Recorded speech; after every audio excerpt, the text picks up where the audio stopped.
The emerging risks that I see taking place at this time are many. There are several of them. The first is the cyber risk. It is now possible for hackers to hack into offshore platforms, onshore terminals, onshore pipelines, offshore pipelines, onshore drilling sites, or hydraulic fracking sites, and cause a major pollution event, a blowout. It's a risk that needs to be paid attention to. United States Coast Guard is mandating certain things. They're mandating new rules, and large efforts are being made to take care of this risk. The next risk that we look at is the earthquake risk. It's not so much of a risk for people involved that are doing hydraulic fracking, or the oil and gas lease operators that have wells that are being fracked. The big risk is for the disposal of the fluid that was used during the hydraulic fracking process. Typically, those materials are disposed of in a saltwater disposal well, and it is now determined that there's a link between earthquakes and the saltwater disposal wells. With supposedly what's happening is the injected fluids are finding natural faults and creating earthquake scenarios.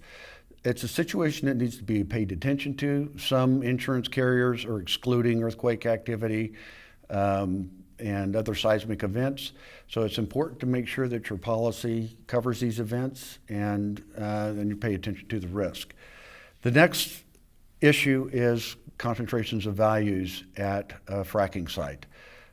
There can be over $100 million worth of equipment in very close proximity to each other that can all go up at once. This concentration of values needs to be paid attention to. Not so much now, but in the past there have been situations where the master service agreements have put the liability for the frac equipment onto the operator, and it's important that the operators check their master service agreements and make sure that they don't have liability for the frac equipment on site. And if they do have liability, there are insurance products that can respond to that. In terms of the multi-well pad producing operations, we have pads now that have over 51 wells producing natural gas. It's important that when setting the insurance limits, this is taken into consideration. In the past, people are used to setting insurance limits for one well, and now we have many wells on a pad. Take the control of well policy, for example. It has a combined single limit. So if you blow out more than one well on a pad, you only have one limit to respond to that, and it's very important to take your insurance limits into considerations for pad well operations. Last September in Wyoming, we had a pad with 6 wells that blew out, and it's a stark reminder that we need to pay attention to the limits for these pad operations. And the last risk, a lot of people wouldn't say that it's an evolving risk, but it truly is an evolving risk, and that's well integrity. In the United States, we have over 4 million wells, active wells that exist. Some people say that there are more. There are more wells that we don't know exist. There are orphan wells that we've found and we know exist, and then there are some that we don't know. So there are wells out there that we haven't discovered yet. Unfortunately, in some drilling operations, they're discovering these abandoned wells either through the fracking or even in the drilling process. So well integrity is a key issue. All of these wells are slowly deteriorating. And that's not to say that they're all going to blow out or fail at some point in the future, but some of them are going to. And it's something that needs to be paid attention to. The risk is not decreasing.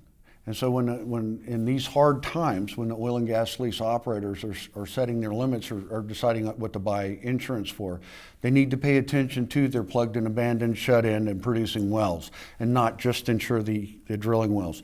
These wells could actually cost more to bring under control and to restore than a drilling well, especially if the casing's severely defected. One example that I'd like to bring up is the Porter Ranch blowout in Los Angeles. This well was drilled in 1953. It started operation in 1954.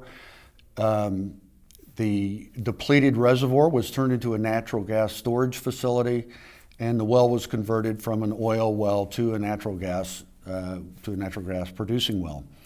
The well became part of a natural gas storage operation, and one in particular blew out in last year, October 23rd.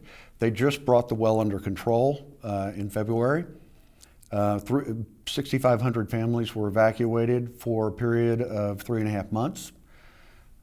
This was extremely costful to the operator of the natural gas facility. And a number, the evacuation risk is a risk that most people do not take into consideration when they're setting their limits. And in this case, it's a very significant number that's involved. We're over $100 million just for evacuation risks alone. Class action lawsuits, fines and penalties, all kinds of problems for this operator have emerged, and they've gone on record saying that they have about $1 billion in insurance limits to respond to this. This is a situation that could occur pretty much anywhere in the United States.